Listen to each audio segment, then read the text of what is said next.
68세 청소부. 그러나 그의 손끝은 여전히 생명을 기억하고 있었다.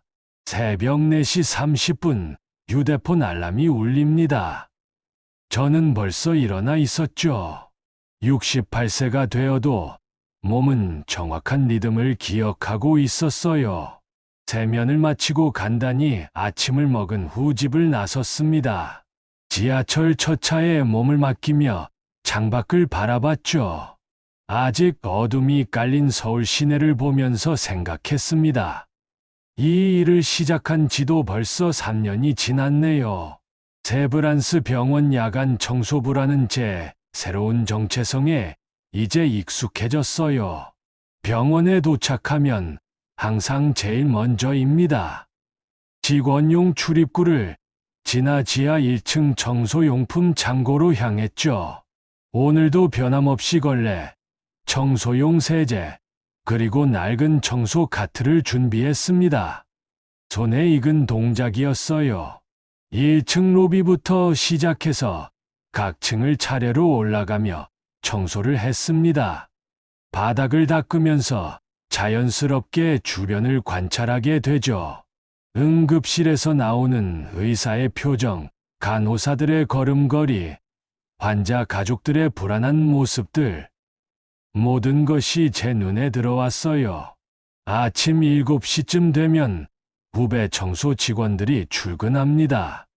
오늘도 김미숙 씨와 박영철 씨가 함께 도착했네요. 정우 선생님, 오늘도 일찍 오셨네요. 김미숙 씨가 인사를 건넸습니다. 저보다 10살 정도 어린 분이지만 항상 존댓말로 대해주시죠. 어차피 잠도 안 와서요. 미리 와서 천천히 하는 게 낫더라고요. 그렇게 대답하고는 다시 청소에 집중했습니다. 하지만 귀 기울이면 들려오는 소리가 있어요. 저분은 왜 아직도 여기서 일하실까?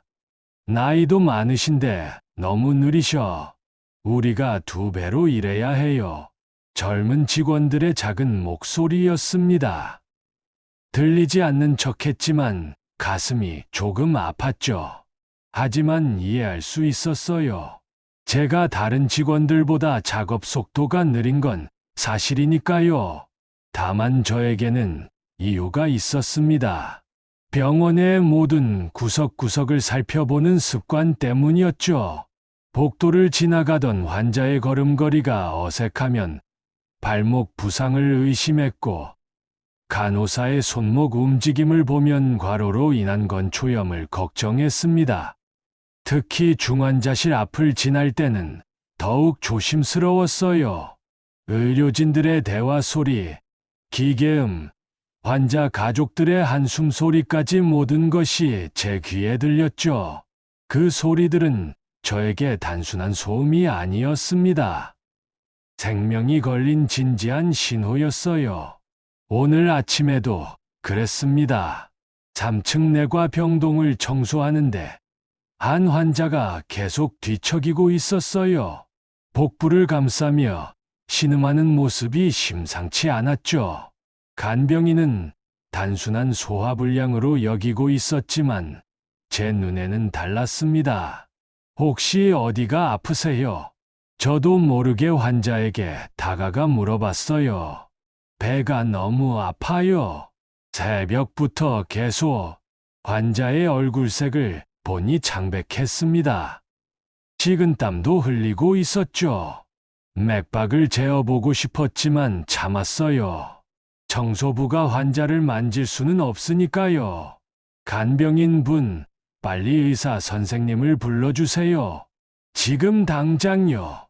제 목소리에 긴급함이 담겨 있었나 봅니다. 간병인이 급하게 간호사실로 뛰어갔어요.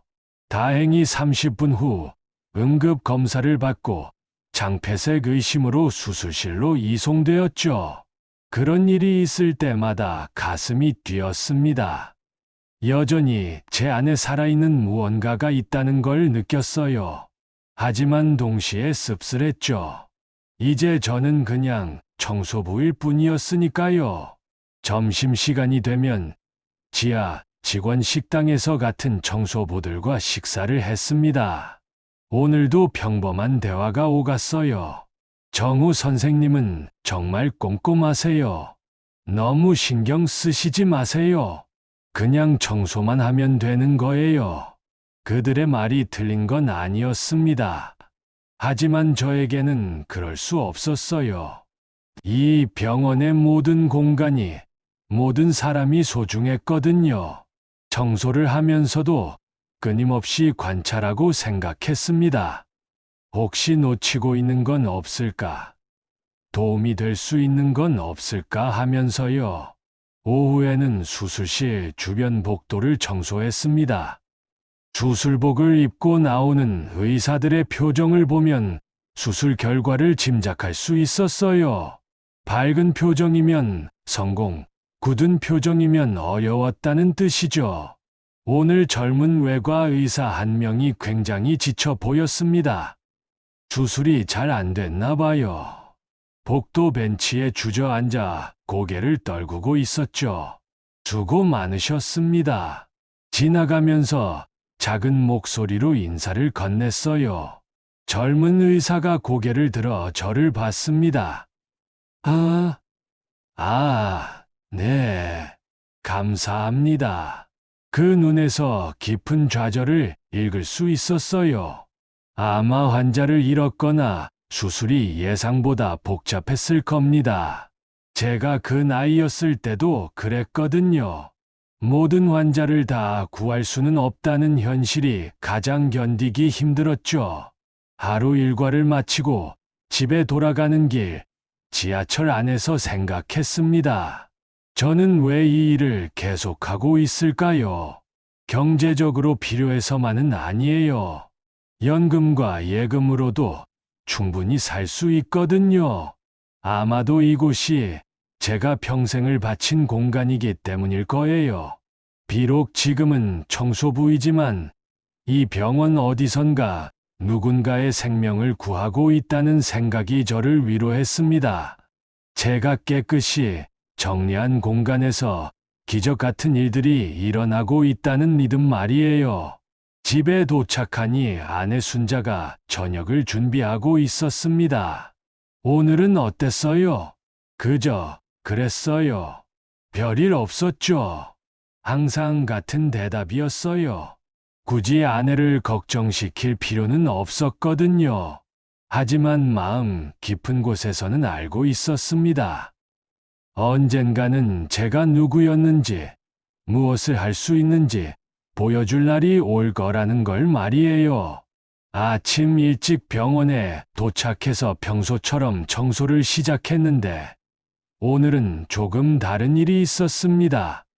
행정실장 최종민 씨가 일찍 출근했더라고요. 보통 9시에 오는 분인데 8시에 왔네요.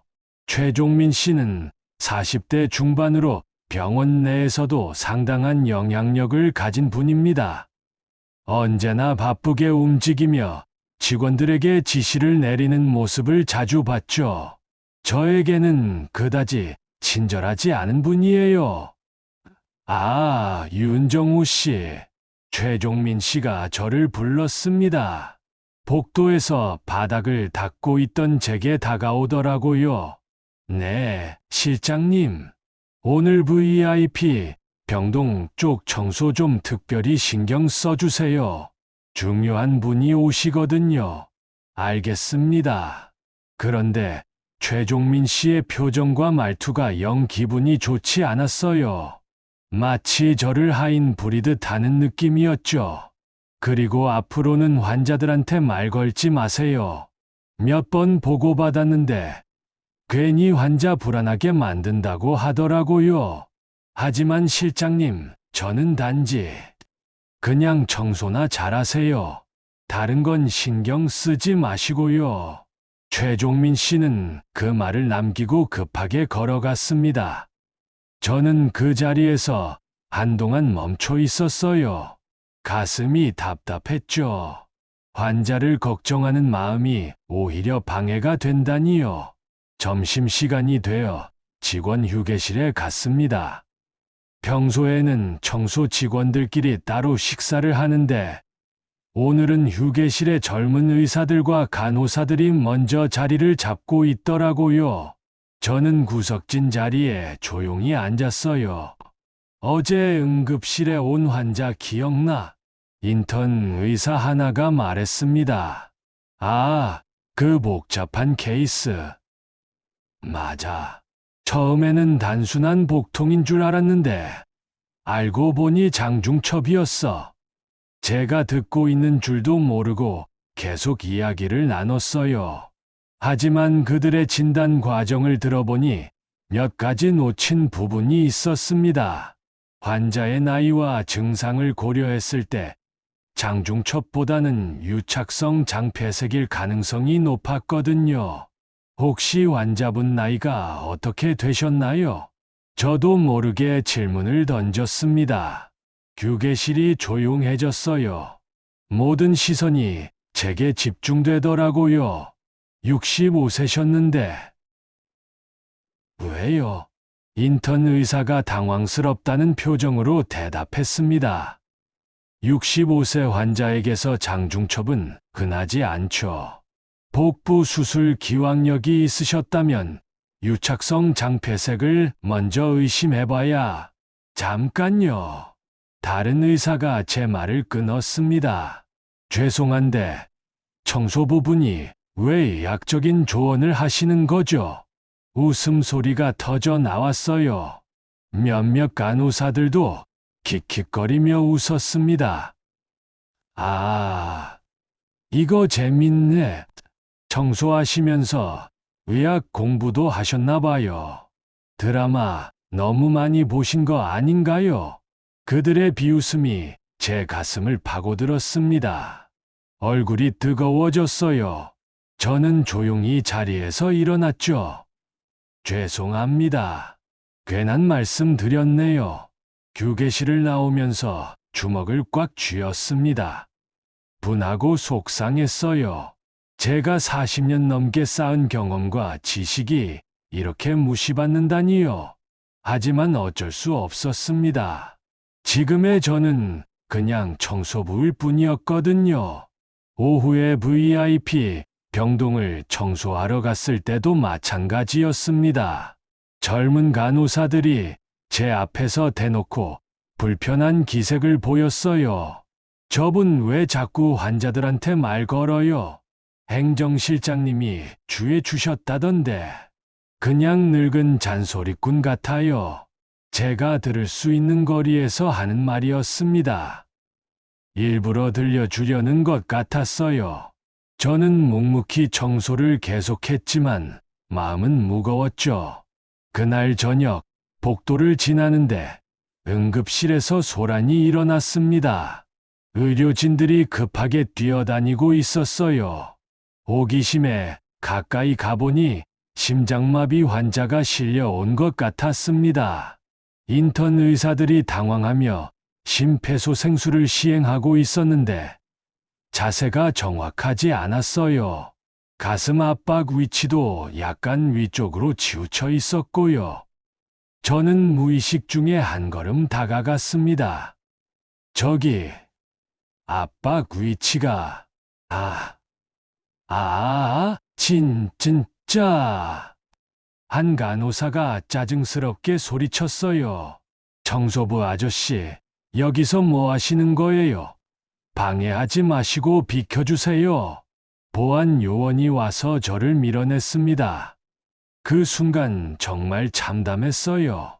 제가 도울 수 있는 상황인데 아무것도 할 수 없었거든요. 다행히 전문의가 도착해서 환자는 무사했습니다. 하지만 제 마음은 계속 불편했어요. 혹시 제가 개입했다면 더 빨리 안정시킬 수 있었을 텐데 하는 생각이 들었거든요. 집에 돌아가는 길에 아내에게 전화를 걸었습니다. 순자야, 나 좀 늦을 것 같아. 왜요? 무슨 일 있어요? 아니야. 그냥 좀 걷고 싶어서. 한강변을 혼자 걸었습니다. 밤바람이 차가웠지만 답답한 마음이 조금은 정리되는 것 같았어요. 저는 과연 옳은 선택을 한 걸까요? 이렇게 무시받으면서까지 이 일을 계속해야 하는 걸까요? 하지만 마음 한구석에서는 다른 목소리가 들렸습니다. 참으라고, 기다리라고 하는 소리였어요. 언젠가는 제가 누구인지, 무엇을 할 수 있는지 보여줄 기회가 올 거라고요. 집에 도착했을 때는 밤 10시가 넘었습니다. 아내가 걱정스러운 표정으로 저를 맞았어요. 정말 괜찮아요? 응, 괜찮아. 그냥 생각할 게 좀 있어서. 거울 속 제 모습을 보니 한없이 초라했습니다. 68세의 늙은 청소부. 그저 그런 존재였죠. 하지만 포기할 수는 없었어요. 제 안에 아직 살아있는 무언가가 있다는 걸 알고 있었거든요. 언제 그 기회가 올지는 모르지만 분명히 올 거라고 믿었습니다. 평범한 수요일 밤이었습니다. 야간 근무를 시작한 지 2시간 정도 지났을 때였어요. 중환자실 앞 목도를 청소하고 있는데 갑자기 응급실 쪽에서 사이렌 소리가 들렸습니다. 긴급 환자 들어옵니다. 간호사의 외침이 복도에 울려 퍼졌어요. 저는 청소를 멈추고 한쪽으로 비켰습니다. 이런 상황에서는 방해가 되지 않는 게 최선이거든요. 구급차에서 내려온 환자를 보는 순간 심상치 않다는 걸 알았습니다. 50대 정도로 보이는 외국인 남성이었는데 얼굴이 창백하고 식은땀을 흘리고 있었어요. 동반자들의 말을 들어보니 어떤 해외 외교관이었던 것 같습니다. 혈압 90에 60 맥박 약하고 불규칙합니다. 구급대원의 보고를 들으며 의료진들이 분주하게 움직였어요. 하지만 뭔가 어수선했습니다. 담당 전문의가 아직 도착하지 않았거든요.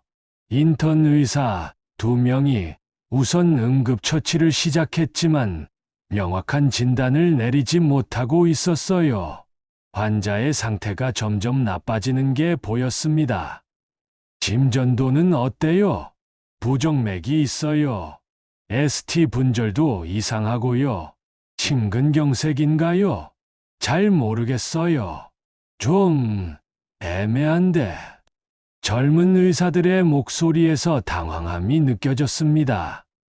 저는 멀찍이 떨어져 있었지만 환자의 상태가 어느 정도인지 대충 짐작할 수 있었어요. 그때 환자가 갑자기 가슴을 움켜쥐며 몸을 비틀었습니다. 선생님, 환자가 의식을 잃어가고 있어요. 간호사의 급한 목소리가 들렸어요. 상황이 심각해지고 있었습니다. 전문의 선생님은 언제 오시나요? 길이 막혀서 30분은 더 걸릴 것 같다고 하세요. 30분이라니요. 환자 상태로 봐서는 그렇게 기다릴 수 없을 것 같았어요. 저는 조금씩 가까이 다가갔습니다. 환자의 얼굴색과 호흡 패턴을 자세히 관찰했어요. 혈압이 더 떨어지고 있어요. 그 상태로 진행되는 것 같은데 인턴 의사들이 점점 더 불안해하고 있었습니다. 그들의 의료 지식은 충분했지만 경험이 부족했거든요. 이런 응급 상황에서는 경험만큼 중요한 게 없어요. 저는 환자의 목 부위를 유심히 봤습니다. 경정맥이 부어올라 있었어요. 그리고 호흡 패턴도 이상했죠. 심근경색이 아니라 다른 원인일 수 있었습니다. 혹시 저도 모르게 작은 소리가 나왔어요.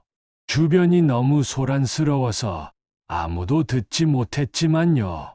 환자의 상태가 더욱 악화되기 시작했습니다.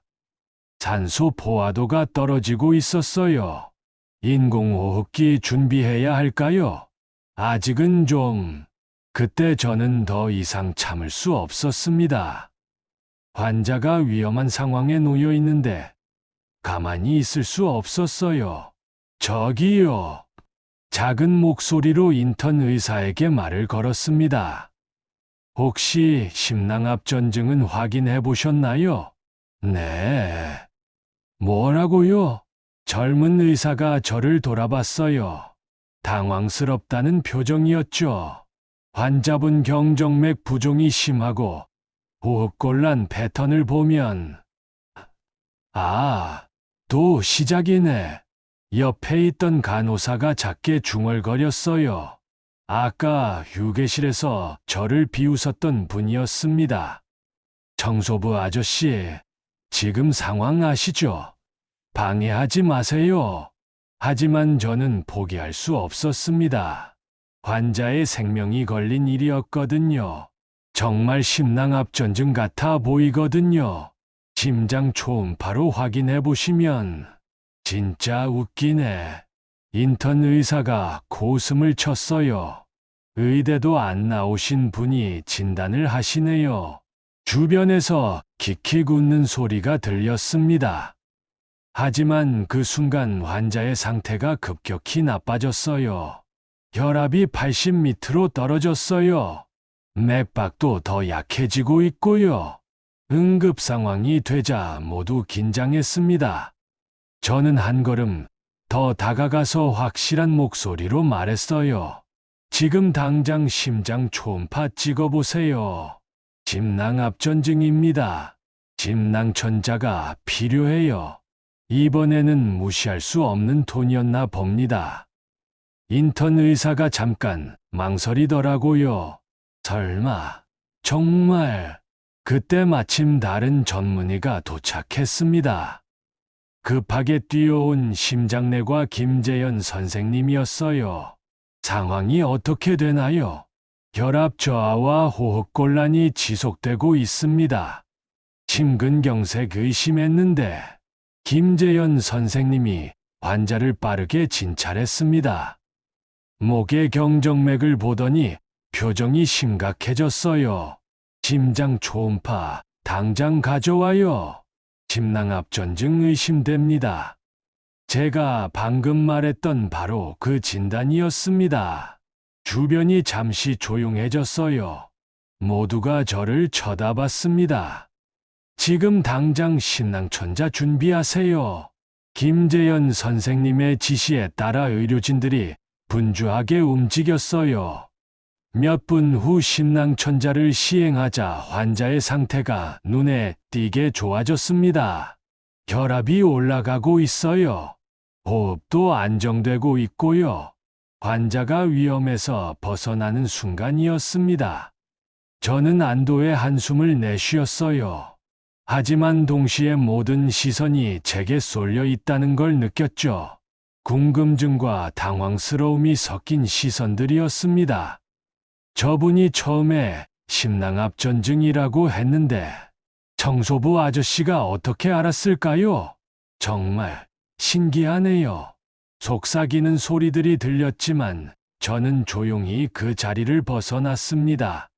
청소 카트를 끌고 다른 곳으로 갔어요. 마음이 복잡했습니다. 환자를 살릴 수 있어서 다행이었지만 동시에 제 정체가 드러날까봐 걱정되기도 했거든요. 다음 날 아침에 출근했을 때 분위기가 사뭇 달랐습니다. 평소 저를 무시하던 직원들이 힐끔힐끔 쳐다보더라고요. 어젯밤 일이 소문이 난 모양이었어요. 정우 선생님, 어제 정말 대단하셨다면서요. 김미숙 씨가 신기하다는 표정으로 말했습니다. 그냥 우연이었어요. 저는 대수롭지 않게 대답하고 평소처럼 청소를 시작했습니다. 하지만 마음은 편하지 않았어요. 너무 눈에 띄었거든요. 오전 10시쯤 되었을 때였습니다. 응급실 쪽에서 소란이 일어났어요. 어제 그 외교관 환자와 함께 온 외국인 의사가 병원 로비에 나타난 거였습니다. 키가 크고 머리가 희끗한 60대 정도의 서양인이었어요. 병원 관계자들과 함께 걸어오는데 뭔가를 찾는 것 같았습니다. 통역사를 통해 그가 어제 도움을 준 청소부를 찾고 있다는 걸 알았습니다. 저는 깜짝 놀랐어요. 저를 찾고 있다니요. 행정실장 최종민 씨가 당황스러워하며 주변을 둘러봤습니다. 그러다가 제 모습을 발견하고는 급하게 다가왔어요. 윤정우 씨, 빨리 오세요. 무슨 일인지도 모르고 끌려갔습니다. 로비에서 그 외국인 의사와 마주쳤어요. 그는 저를 보더니 눈을 크게 떴습니다. 정말, 혹시 윤정호 박사님이세요?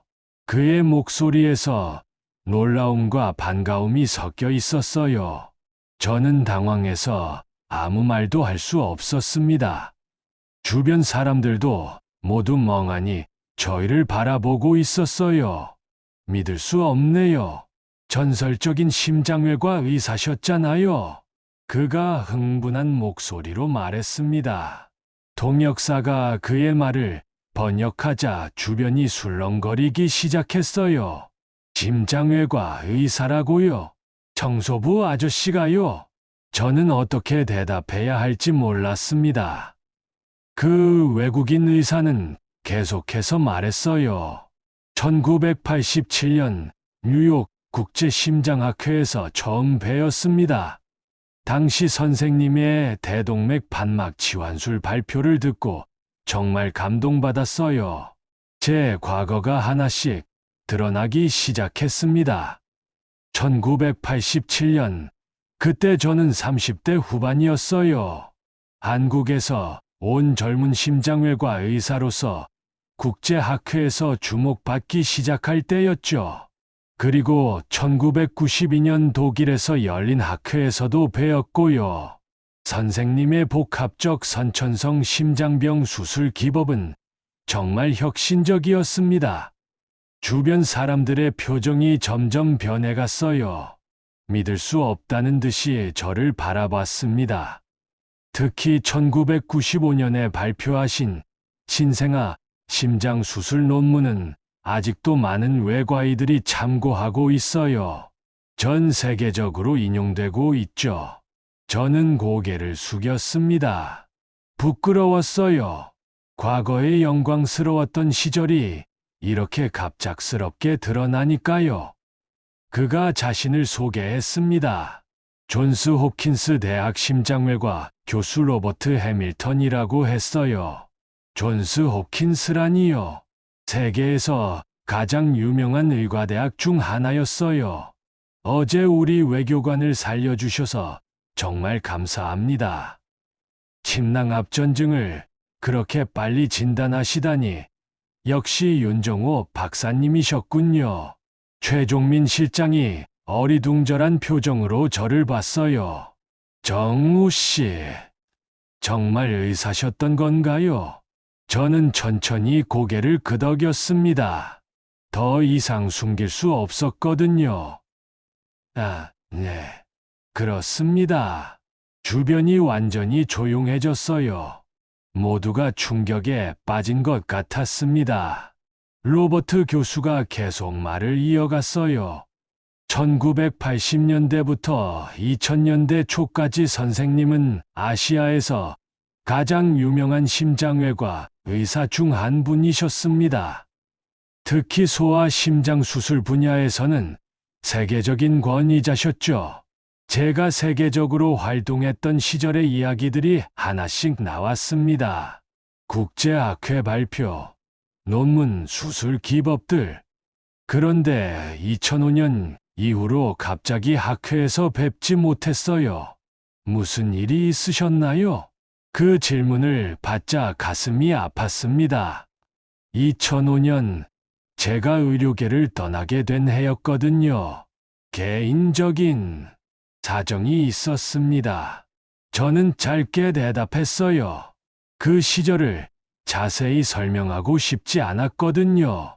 아내의 암투병, 아들의 교통사고, 병원 내 정치적 갈등, 너무 힘들었던 시기였어요. 이해합니다. 하지만 선생님의 실력은 여전하시네요. 어제 진단이 그 증거잖아요. 로버트 교수의 말에 주변 의료진들이 웅성거리기 시작했어요. 어제 저를 비웃었던 인턴 의사도 있었는데 얼굴이 새빨갛게 되어 있더라고요. 지금도 수술을 하고 계신가요? 아니요. 은퇴했습니다. 너무 아쉽네요. 선생님 같은 분이. 그때 김재현 선생님이 다가왔어요. 어제 심낭천자를 시행했던 심장내과 전문의였죠. 정말 윤정호 박사님이세요. 제가 의대생 때 선생님 수술 영상을 여러 번 봤어요. 정말 존경했었는데 김재현 선생님의 목소리에서 경외감이 느껴졌어요. 저는 더욱 부끄러웠습니다. 지금은 그냥 청소부입니다. 하지만 어제 보여주신 실력은 로버트 교수가 제 손을 잡았어요. 윤 박사님, 정말 반갑습니다. 오랫동안 궁금했었는데 이렇게 뵙게 되다니요. 저는 복잡한 기분이었습니다. 과거의 영광이 다시 드러나는 게 기쁘면서도 두려웠어요. 지금의 제 모습이 너무 초라했거든요. 혹시 시간 되시면 커피 한 잔 하실까요? 할 말이 많아서요. 로버트 교수의 제안에 저는 잠깐 망설였습니다. 하지만 거절할 수 없었어요. 네, 그러죠. 병원 카페테리아로 향하면서 뒤돌아보니 모든 직원들이 저를 신기하게 쳐다보고 있었어요. 평범한 청소부라고 생각했던 사람이 알고 보니 세계적인 의사였다는 사실에 모두 놀란 것 같았습니다. 카페테리아에 앉아서 로버트 교수와 이야기를 나눴어요. 과거의 추억들, 의학의 발전, 그리고 현재 상황에 대한 이야기들. 오랜만에 동료와 나누는 전문적인 대화였습니다. 정말 그리웠습니다. 이런 대화가요. 제 입에서 저도 모르게 나온 말이었어요. 너무 오랫동안 혼자였거든요. 의학적 지식과 경험을 나눌 사람이 없었어요. 점심시간이 되자 병원 전체에 소문이 퍼졌습니다. 청소부 윤정호가 사실은 유명한 의사였다는 이야기가요. 복도를 지나갈 때마다 사람들이 저를 다르게 보는 걸 느꼈어요. 존경의 눈빛, 호기심, 그리고 약간의 당황스러움이 섞인 시선들이었습니다. 로버트 교수와의 대화가 끝난 후 병원 분위기가 완전히 바뀌었습니다. 복도를 지나갈 때마다 직원들이 저를 보는 눈빛이 달랐어요. 어제까지만 해도 무시하던 사람들이 이제는 조심스럽게 인사를 건넸죠. 안녕하세요, 박사님. 간호사 하나가 90도로 인사를 했습니다. 어제까지는 저를 청소부 아저씨라고 불렀던 분이에요. 그냥 정호라고 부르세요. 저는 지금 청소부니까요. 하지만 그들은 계속 박사님이라고 불렀어요. 어색했지만 거부할 수도 없었습니다. 오후 2시쯤 되었을 때 갑작스러운 응급 상황이 발생했어요. VIP 병동에서 알람이 울렸습니다. 어제 실려 온 그 외교관의 상태가 다시 악화된 거였어요. 혈압이 떨어지고 있어요. 심박수도 불안정하고요. 의료진들이 급하게 달려갔습니다. 저도 청소를 멈추고 관심을 가졌어요. 어제 심낭천자를 받은 환자인데 재발했을 가능성이 있었거든요. 김재현 선생님이 당황스러워하고 있었어요. 어제 시술이 잘 됐는데 왜 이러지? 로버트 교수도 급하게 병실로 왔습니다. 환자를 진찰하더니 심각한 표정을 지었어요.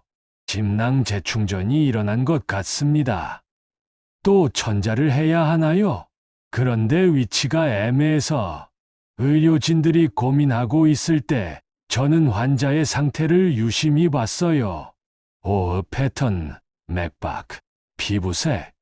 모든 것이 제 경험에 비춰볼 때 심각했습니다. 혹시 저도 모르게 말이 나왔어요. 모든 시선이 제게 집중되었습니다. 말씀하세요. 박사님. 김재현 선생님이 정중하게 말했어요. 어제와는 완전히 다른 태도였죠. 심낭천자보다는 응급수술이 필요할 것 같습니다. 심낭막에 파열이 있을 수 있어요. 수술이요? 네. 심낭절개술을 시행해야 할 것 같은데. 로버트 교수가 저를 봤어요. 윤 박사님 말씀이 맞을 수 있겠네요. 하지만 지금 당장 수술할 수 있는 상황인가요? 전문의가 30분 후에 도착한다고 하는데 30분을 기다릴 수 없을 것 같은데요. 환자의 상태가 점점 위급해지고 있었어요. 저는 마음이 조급했습니다. 제가 도움이 될 수 있을까요? 제 입에서 나온 말에 모두가 놀랐어요. 저 자신도 놀랐죠. 하지만 박사님은 지금 은퇴했지만 응급 상황에서는 도울 수 있습니다. 로버트 교수가 제 어깨를 잡았어요. 정말 괜찮으시겠어요? 환자가 위험합니다. 지금 당장 해야 해요. 병원장까지 급하게 왔어요. 상황을 설명받고는 고민스러워했습니다. 법적인 문제는 없을까요? 응급 상황에서는 가능합니다. 게다가 윤 박사님은 정식 의사 자격증이 있으시니까요. 로버트 교수가 설명했어요. 알겠습니다. 박사님, 부탁드립니다. 저는 20년 만에 다시 수술복을 입었어요. 손이 떨렸습니다. 과연 제가 할 수 있을까 싶었거든요. 수술실에 들어가니 옛날 기억이 되살아났어요. 익숙한 냄새, 기계 소리, 조명. 모든 것이 그대로였습니다. 준비됐습니다. 박사님. 간호사가 정중하게 말했어요. 어제까지는 저를 무시했던 분들이에요. 손을 씻고 수술용 장갑을 끼는 순간 모든 것이 자연스러워졌어요. 20년의 공백이 사라지는 것 같았습니다. 시작하겠습니다. 메스를 든 순간 손떨림이 멈췄어요. 마치 어제 수술했던 것처럼 자연스러웠습니다. 심낭을 절개하고 들여다보니 역시 작은 파열이 있었어요. 출혈이 있네요. 지혈 겸자 주세요. 제 지시에 따라 의료진들이 움직였어요. 모든 것이 완벽하게 조화를 이뤘습니다. 30분 정도 지나자 수술이 끝났어요. 환자의 상태가 안정되기 시작했습니다. 혈압 정상으로 돌아왔어요. 심박수도 안정됐고요. 수술실 밖에서는 많은 사람들이 기다리고 있었어요. 수술복을 벗고 나오니 모든 시선이 제게 쏠렸습니다. 수술 잘 끝났습니다. 제가 말하자 안도의 한숨이 들렸어요. 정말 대단하세요, 박사님. 김재현 선생님이 감탄하며 말했어요. 20년 만에 하신 수술인데 이렇게 완벽할 수가. 다른 의사들도 놀라워했어요. 저 역시 놀랐습니다. 제 손이 아직도 기억하고 있다는 게 신기했거든요. 로버트 교수가 제게 다가왔어요. 윤 박사님, 정말 존경합니다. 역시 전설은 전설이네요. 그의 말에 주변 의료진들이 박수를 쳤어요. 저는 부끄러웠지만 동시에 뿌듯했습니다. 오랜만에 느끼는 성취감이었어요. 감사합니다. 하지만 저는 여전히 이 병원의 청소부입니다. 아니에요, 박사님. 당신은 우리의 선배이자 스승이세요. 젊은 의사들이 저를 에워쌌어요. 질문이 쏟아졌습니다. 어떻게 그렇게 정확하게 진단하셨어요? 수술 기법이 정말 세밀하던데요. 저희에게 가르쳐 주실 수 있나요? 저는 당황했어요.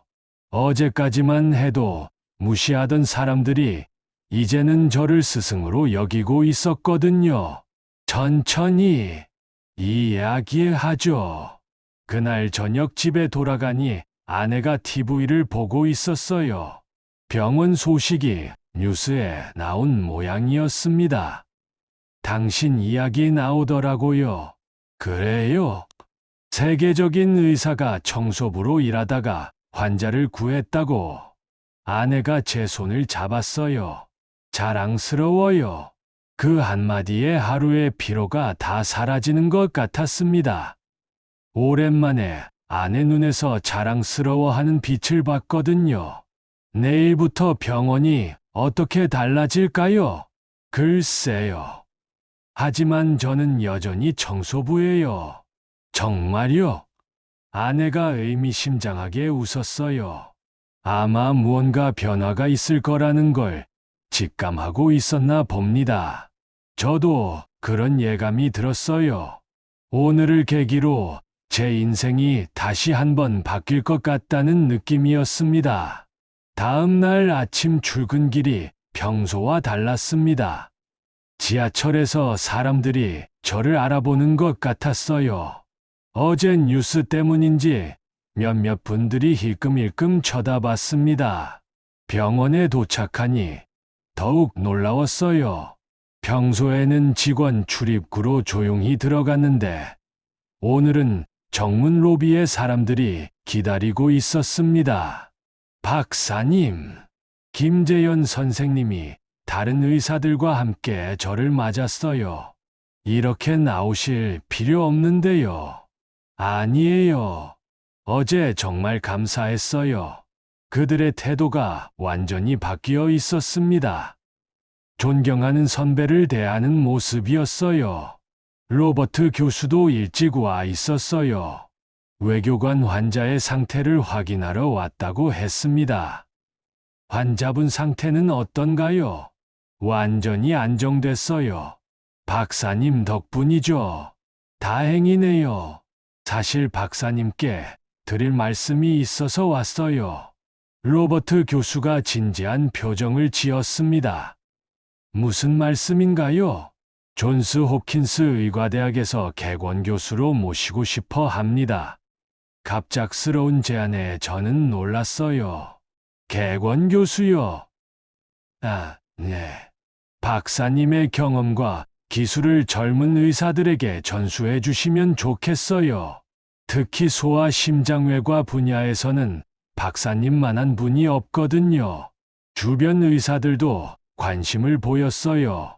정말 좋은 기회네요. 존스 홉킨스라니 꿈 같은 일이에요. 하지만 저는 선뜻 답할 수 없었습니다. 20년 동안 떠나 있었던 의료계로 다시 돌아간다는 게 쉽지 않았거든요. 생각해 보시겠어요? 네. 시간을 좀 주세요. 그때 병원장이 나타났습니다. 평소에는 보기 어려운 분인데 직접 오셨더라고요. 윤 박사님, 어제는 정말 수고 많으셨습니다. 당연한 일을 했을 뿐입니다. 그런데 박사님께 제안 드릴 게 있어서요. 또 다른 제안이었습니다. 저희 병원에서 VIP 환자 전담 의전 자문역을 맡아주시면 어떨까요? 의전 자문역이요? 아, 네. 특별한 환자들이 올 때 자문과 응급 상황 대응을 맡아주시는 거예요. 물론 정식 직책이고 적절한 대우도 해드리겠습니다. 병원장의 제안도 매력적이었어요. 하지만 두 개의 길이 눈앞에 놓여 있어서 선택하기가 어려웠습니다. 해외로 나가시는 것과 여기서 계속 일하시는 것 중에 선택하셔야겠네요. 김재현 선생님이 말했어요. 둘 다 좋은 기회인 것 같은데요. 점심시간에 혼자 병원 옥상에 올라갔습니다. 서울 시내가 한눈에 보이는 곳이었어요. 바람을 맞으며 생각에 잠겼죠. 20년 전 이 모든 걸 떠났던 이유가 무엇이었나요? 가족 때문이었어요. 아내의 병, 아들의 사고, 정치적 갈등. 그때는 가족이 우선이었습니다. 하지만 지금은 상황이 다르죠. 아내도 건강하고 자녀들도 다 독립했어요. 이제는 제 자신을 위한 선택을 할 수 있었습니다. 오후에 청소를 하면서도 계속 생각했어요. 두 제안 모두 제 인생에 새로운 전환점이 될 것 같았습니다. 박사님, 요즘 유명인이 되셨네요. 복도에서 만난 간호사가 밝게 인사했어요. 어제까지는 저를 무시했던 분인데, 이제는 존댓말을 쓰시네요. 그냥 청소부예요. 아니에요. 이제 모든 직원이 박사님을 존경하고 있어요. 정말 그런 것 같았어요. 지나가는 사람들마다 정중하게 인사를 했습니다. 오후 5시쯤 로버트 교수가 다시 저를 찾아왔어요. 생각해 보셨나요? 아직 확정하기는. 사실 제가 미국으로 돌아가기 전에 답을 들었으면 해서요. 내일 아침 비행기거든요. 시간이 촉박했습니다. 하지만 그렇게 중요한 결정을 성급하게 내릴 수는 없었어요. 한국에서 일하시는 것도 좋을 것 같은데요. 고국에 기여하시는 것도 의미 있잖아요. 그의 말에 공감이 갔습니다. 해외에서 인정받는 것도 좋지만 제가 태어나고 자란 이곳에서 봉사하는 것도 값진 일이었어요. 저녁에 집에 돌아가니 가족들이 모여 있었습니다. 아들 민수와 딸 은정이 모두 왔더라고요. 평소에는 바빠서 자주 오지 못하는데 오늘은 특별한 날이었나 봅니다. 아버지, 뉴스 봤어요. 은정이가 말했어요. 정말 대단하셔요. 몰랐어요. 우리가 아버지에 대해 너무 몰랐던 것 같아요. 민수도 고개를 끄덕였어요. 저희가 어렸을 때 아버지가 왜 그렇게 바쁘셨는지 이제야 알겠어요. 아내 순자가 저녁을 준비하며 말했어요. 당신이 원하는 걸 하세요. 평생 가족을 위해 희생했잖아요. 그 말이 가슴에 와 닿았어요. 정말 그랬습니다. 20년 전 의료계를 떠날 때도 가족을 위한 선택이었거든요. 하지만 이제는 달라요. 아이들도 다 컸고, 저도 건강하고요. 그래도 신중하게 생각해봐야죠. 아버지께서 하고 싶으신 일을 하시면 돼요. 은정이가 제 손을 잡았어요. 저희가 몰랐던 아버지의 과거가 자랑스러워요. 정말요? 아, 네. 세계적인 의사셨다니 친구들에게 자랑했어요. 가족들의 지지를 받으니 마음이 한결 가벼워졌어요. 어떤 선택을 하든 가족이 응원해준다는 게 큰 힘이 되었습니다. 사실 2가지 제안을 받았어요. 가족들에게 상황을 설명했습니다. 해외 대학의 개건 교수 제안과 병원의 VIP 자문역 제안을요. 2개 다 좋은 기회네요. 민수가 말했어요. 어떤 게 더 하고 싶으세요? 순자가 물었어요. 솔직히 말하면 둘 다 매력적이었어요. 해외에서 인정받는 것도 좋고 고국에서 계속 일하는 것도 의미가 있었거든요. 시간을 좀 더 갖고 생각해보죠. 그게 좋겠어요. 성급하게 결정할 일은 아니니까요. 그날 밤 잠이 오지 않았어요. 침대에 누워 천장을 보며 생각했습니다. 제가 정말 원하는 게 뭘까요? 명예, 돈, 인정, 아니었어요. 제가 진정 원하는 건 환자를 돕는 일이었습니다. 의사로서의 본분을 다하는 것이죠. 그것만이 제게 진정한 만족을 주었거든요. 그렇다면 어디서 그 일을 하는 게 좋을까요? 해외에서 후진을 양성하는 것도 의미 있고, 국내에서 직접 환자를 보는 것도 보람이 있었습니다. 새벽 4시에 일어나 창문을 열었어요. 서울의 새벽 공기가 차가웠지만 상쾌했습니다. 제가 평생 살아온 이 도시, 이곳에서 의사로서 다시 시작하는 것도 나쁘지 않을 것 같았어요. 다음 날은 토요일이었습니다. 평소 같으면 병원에 나가지만 오늘은 가족과 시간을 보내기로 했어요. 로버트 교수가 오늘 미국으로 돌아간다고 했으니 답을 정해야 했습니다. 오전 10시쯤 온 가족이 거실에 모였어요. 이렇게 다 같이 앉아 이야기하는 게 얼마만인지 모르겠더라고요. 아버지, 결정하셨어요? 민수가 물었습니다. 아직이야. 사실 여러분과 상의하고 싶어서. 저는 두 제안에 대해 자세히 설명했어요. 존스 호킨스의 개권 교수직과 세브란스 병원의 VIP 자문역 말이죠. 두 개 다 좋은 기회인 것 같은데요.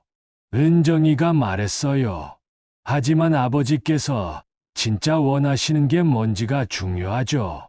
순자가 찬찬히 말했어요. 당신이 20년 전에 의료계를 떠났던 이유를 생각해봐요. 맞았습니다. 20년 전 제가 모든 걸 포기했던 이유는 가족이었어요. 순자의 암투병, 민수의 교통사고, 그리고 병원 내 정치적 갈등까지. 너무 많은 일이 한꺼번에 일어났었죠. 그때는 정말 힘들었어. 제가 중얼거렸어요. 당신 혼자 모든 걸 감당하려고 했으니까요. 순자가 제 손을 잡았어요. 미안해. 내가 아파서.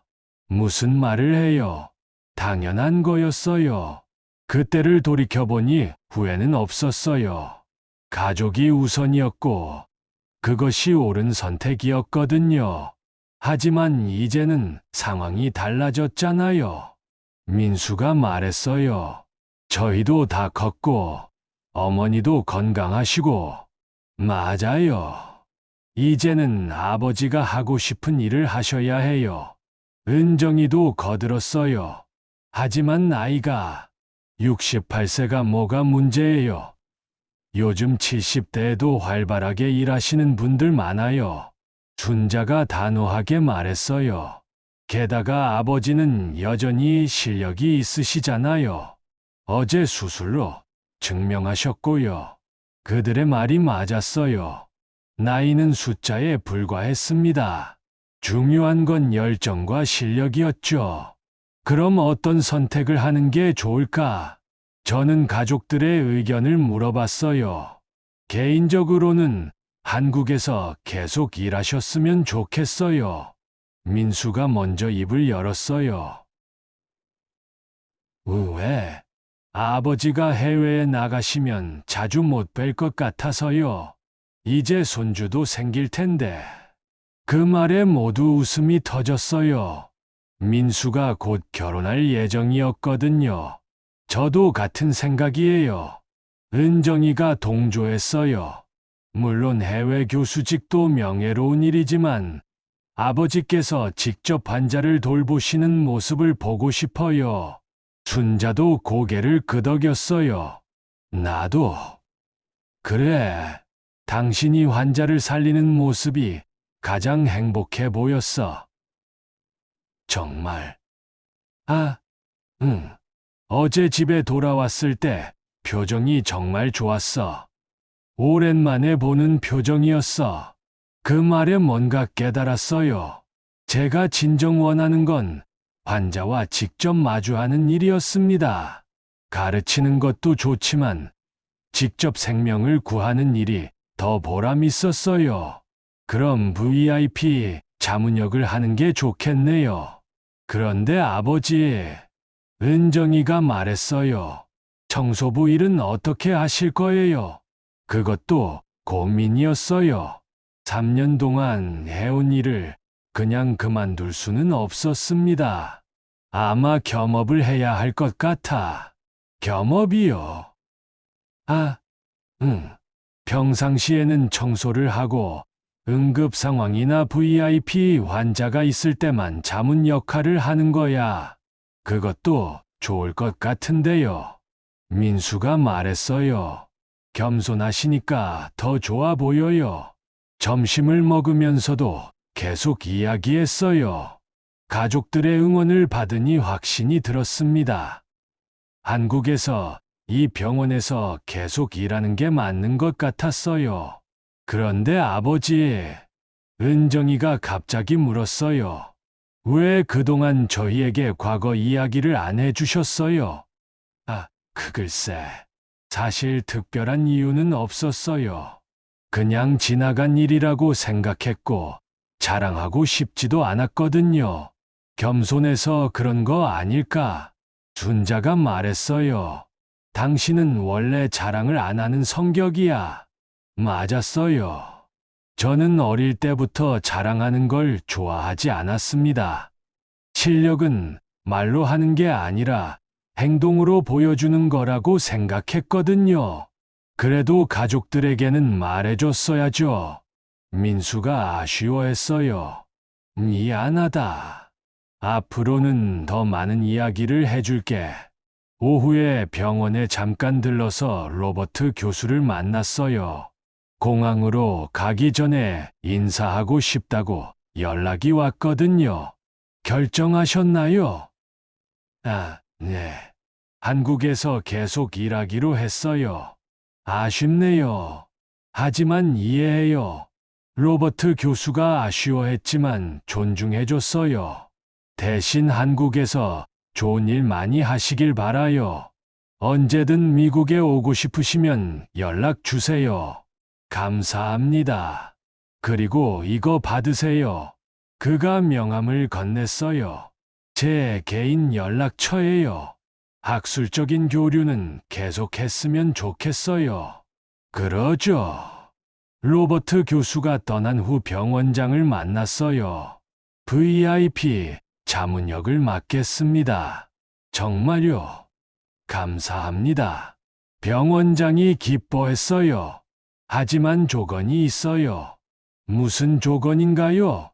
평상시에는 청소 일을 계속하고 싶어요. 응급 상황에서만 자문 역할을 하는 걸로요. 병원장이 잠깐 당황했어요. 청소를 계속 하신다고요? 아, 네. 그게 제가 원하는 방식이에요. 알겠습니다. 박사님이 원하시는 대로 하죠. 집에 돌아가니 가족들이 궁금해했어요. 어떻게 됐어요? 결정했어. 여기서 계속 일하기로. 다행이에요. 은정이가 기뻐했어요. 그럼 계속 청소부로 일하시면서 의사 역할도 하시는 거네요. 그렇지. 뭔가 신기한 조합이었지만 제게는 완벽했어요. 평범한 일상과 특별한 순간이 함께 있는 삶. 그것이 제가 원하는 방식이었습니다. 한 달이 지났습니다. VIP 자문역으로 임명된 후 제 일상은 많이 바뀌었어요. 평상시에는 여전히 청소를 했지만 중요한 환자가 오거나 응급 상황이 생기면 의료진과 함께 일했습니다. 그런데 예상치 못한 일이 생겼어요. 국제의학 포럼에서 기조연설자로 초청이 온 거였습니다. 박사님, 이거 정말 큰 행사예요. 김재현 선생님이 초청장을 보여주며 말했어요. 아시아 태평양 심장학회 연례 학술대회거든요. 저를 왜 부르는 걸까요? 박사님의 복귀 소식이 의료계의 화제가 됐어요. 특히 청소부로 일하면서도 환자를 구한 이야기가 감동을 줬다고 하더라고요. 사실 부담스러웠어요. 20년 만에 국제학회에 나선다는 게 쉽지 않았거든요. 어떻게 할까요? 병원장도 적극 권했어요. 이건 우리 병원에도 명예로운 일이에요. 꼭 나가셨으면 좋겠어요. 가족들과 상의해봤습니다. 당연히 가셔야죠.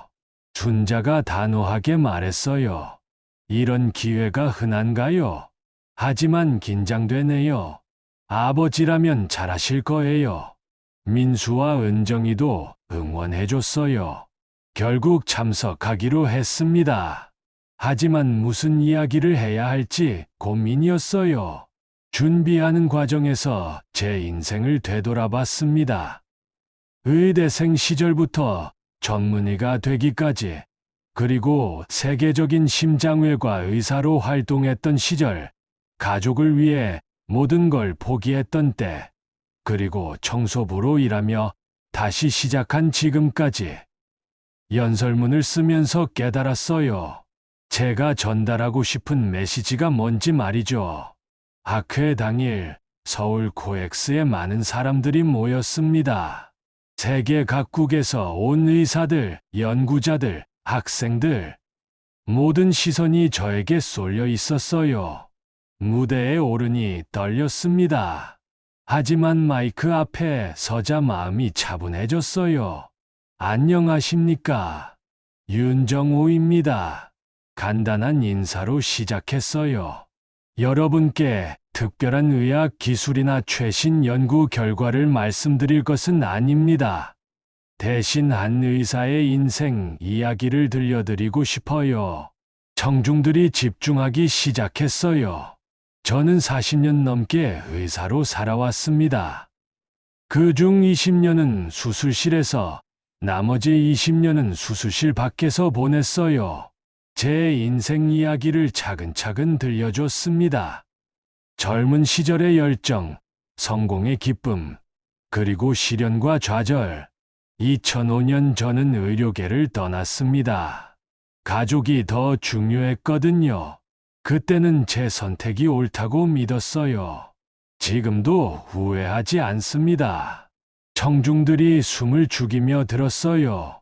하지만 의사라는 정체성을 완전히 버릴 수는 없었습니다. 그래서 3년 전부터 병원에서 청소부로 일하기 시작했어요. 웅성거리는 소리가 들렸어요. 모두 놀라고 있었습니다. 처음에는 무시받았습니다.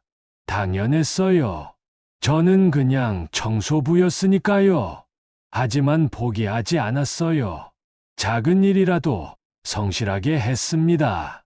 어느 날 응급 환자가 왔습니다.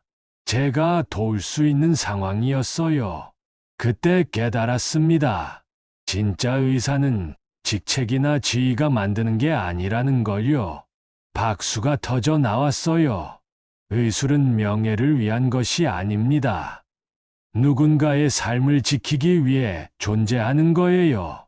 제 목소리에 힘이 들어갔어요. 환자 앞에서는 모든 의사가 평등합니다. 세계적인 교수든, 갓 졸업한 인턴이든, 심지어 청소부로 일하는 은퇴 의사든, 중요한 건 환자를 살리려는 마음뿐이에요. 청중들이 진지하게 들었어요. 저는 청소를 하면서 배웠습니다. 작은 일을 소중히 여기는 마음이 큰 일을 할 자격을 준다는 걸요. 겸손함이 진짜 실력보다 더 중요할 때도 있어요. 젊은 의사 여러분, 환자를 잊지 마세요. 기술은 발전하고 지식은 쌓이지만 환자를 향한 마음만은 변하지 않아야 합니다. 연설이 끝나자 기립박수가 터져 나왔어요. 몇 분 동안 계속됐습니다. 저는 감동으로 눈물이 날 뻔했어요. 정말 대단하세요, 박사님. 외국 의사 한 분이 다가와 인사했어요. 정말 감동적이었습니다. 많은 사람들이 저에게 인사를 건너어요. 젊은 의사들은 특히 감동받은 표정이었습니다. 학회가 끝난 후 병원으로 돌아왔어요. 직원들이 영상 중계로 제 연설을 봤다고 했습니다. 정말 멋있으셨어요. 박사님. 과거에 저를 무시했던 간호사들까지 진심으로 인사했어요. 감동적이었어요. 우리가 정말 잘못 생각했었네요. 최종민 실장도 찾아왔어요. 박사님, 죄송했습니다. 제가 너무 무례했어요. 괜찮습니다. 당연한 반응이었어요. 그들의 사과를 받으며 마음이 따뜻해졌어요. 서로 이해하게 된 것 같았거든요. 집에 돌아가니 온 가족이 기다리고 있었어요. TV에서 제 연설이 뉴스로 나오고 있었어요. 아버지 정말 자랑스러워요. 은정이가 말했어요. 연설 정말 감동적이었어요. 민수도 엄지를 지켜 세웠어요. 고생 많으셨어요. 순자가 제 어깨를 주물러줬어요. 그때 초인종이 울렸어요. 문을 열어보니 민수의 5살 아들 지훈이가 있었습니다. 할아버지. 지훈이가 제게 뛰어왔어요. 할아버지, 왜 청소를 하셨어요? 순진한 질문이었어요.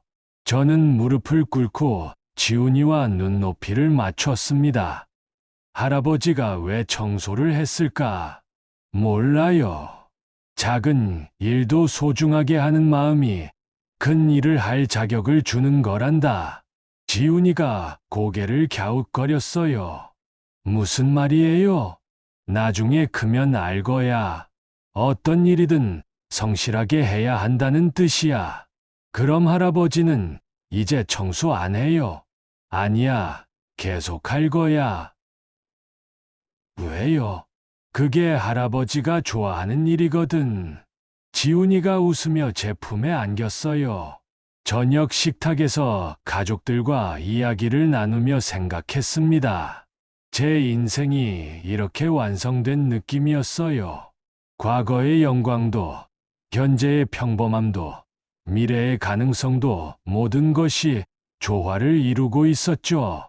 68세에 새로운 출발을 했지만 후회는 없었어요. 오히려 더 의미 있는 삶을 살게 된 것 같았습니다. 청소부이면서 동시에 의사인 제 모습이 오히려 자연스러웠어요. 그날 밤 잠자리에 들며 마지막으로 생각했습니다. 진짜 가치 있는 삶이란 남들이 인정해주는 화려한 성공이 아니라 자신이 할 수 있는 일을 묵묵히 해내는 것이 아닐까요? 작은 일에서부터 시작해서 큰 일까지 모든 순간에 최선을 다하는 것 말이에요. 내일도 새벽 4시 30분에 일어나 병원에 갈 예정입니다. 청소 카트를 끌고 복도를 걸으면서 환자들을 살피고 필요할 때는 의사로서 도움을 줄 거예요. 평범하지만 특별한 그런 하루하루를 이어가며 살겠습니다.